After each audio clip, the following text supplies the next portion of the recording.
ఎన్నికల్లో ఘోర పరాభవం మూటగట్టుకున్న వైసీపీకి వరుస షాకులు తగులుతున్నాయి.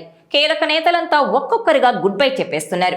మాజీ మంత్రి బాలినేని శ్రీనివాసరెడ్డి, మాజీ ఎమ్మెల్యే సామినేని ఉదయభాను జగన్ కు టాటా చెప్పేశారు. వీరిద్దరూ జనసేన అధినేత పవన్ కళ్యాణ్ ను కలిశారు. ఈ సందర్భంగా వారిని పవన్ కళ్యాణ్ పార్టీలోకి ఆహ్వానించారు.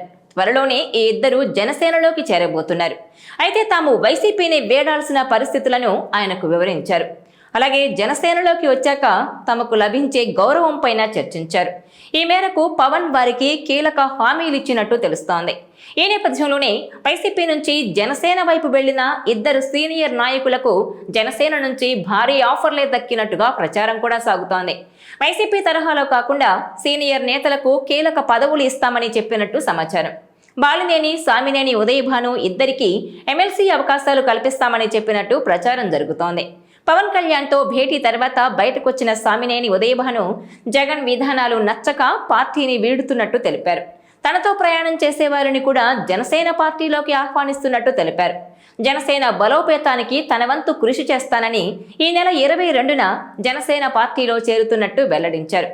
ఈ నేపథ్యంలోనే జనసేనలో ఈ సీనియర్ల గౌరవానికి భంగం కలగకుండా చూసుకుంటామని పార్టీ అధినేత పవన్ కళ్యాణ్ హామీ ఇచ్చినట్టుగా చెప్తున్నారు. అయితే ప్రకాశం జిల్లాకు చెందిన బాలినేని శ్రీనివాసరెడ్డి వైఎస్ఆర్ జగన్ హయాంలో మంత్రిగా 2 సార్లు పనిచేశారు. ఇటీవల ఎన్నికల్లో ఘోరంగా ఓడిపోవడం, దీంతో పాటు అధినేత తీరుతో విసిగిపోయి ఆయన వైసీపీని వీడి జనసేనకు జై కొట్టారు. అలాగే మరో కీలక నేత కృష్ణా జిల్లా జగ్గయ్యపేటకు చెందిన మాజీ ఎమ్మెల్యే సామినేని ఉదయభాను కూడా జనసేనలో చేరుతున్నారు.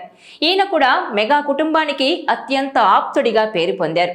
వైఎస్ఆర్ హయాంలో, జగన్ హయాంలో ఎమ్మెల్యేగా, ప్రభుత్వ విప్గా పనిచేసిన ఉదయభానుకు మంత్రి పదవి జగన్ విస్తరణలో కూడా ఇవ్వలేదన్న అసంతృప్తి ఉంది. మొత్తానికి బలమైన సామాజిక వర్గానికి చెందిన ఉదయభాను జనసేనను ఎంచుకున్నారు. ఈ ఇద్దరు నేతలకు తగిన గౌరవ మర్యాదలు జనసేనలో లభిస్తాయని హామీ దక్కిందని చెప్తున్నారు.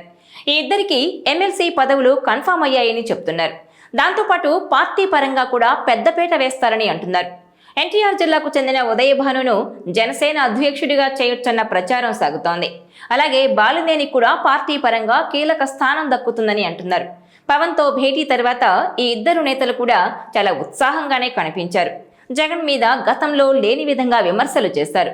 తాను చేసిన త్యాగాలకు వైసీపీలో విలువ లేకుండా పోయిందని ఆవేదన చెందారు మాజీ మంత్రి బాలినేని శ్రీనివాసరెడ్డి. ఏది ఏమైనా జనసేనలో వైసీపీ కీలక నేతలుగా ఈ ఇద్దరు గుడ్ బై చెప్పడంతో వీరి బాటలోనే మరికొంతమంది ఉన్నారన్న టాక్ నడుస్తోంది. ఈ వీడియో మీకు నచ్చినట్లయితే please share, like and subscribe R24 Telugu.